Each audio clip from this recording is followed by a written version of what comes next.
बता दे मैं जलाओ क्या नीचे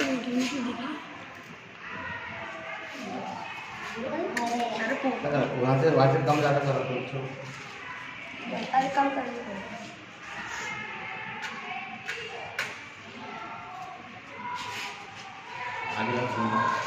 देखिए यहाँ पर हमने इसके अंदर कारपेट डाला है और कारपेट डालने के बाद उसके अंदर थोड़ा पानी डालकर यहाँ पर गैस तैयार हुई है। गैस तैयार होने के बाद ये पाइप के ज़रिए यहाँ पर आता है ना। इससे जाहिर होता है कि यहाँ गैस बन रही है और वो गैस आगे की तरफ बढ़ रही है। इसको कहते हैं हवा का दबाव। इस तरह से भी इस्तेमाल कर सकते हैं। और इस पर यहाँ पर दिया है स्पीड का, जितना चाहे उतना बढ़ाएंगे, जितना कम करेंगे उतना करेंगे।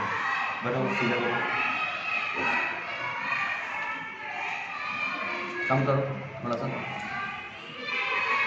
बढ़ाओ। देखिए जहाँ तक चेक करेंगे हम लोग, उसको जितनी स्पीड बढ़ाएंगे उतना आगे जाएंगे। ये इससे जाहिर हो रहा है कि गैस यहाँ पर हमारी बन चुकी है। ठीक है,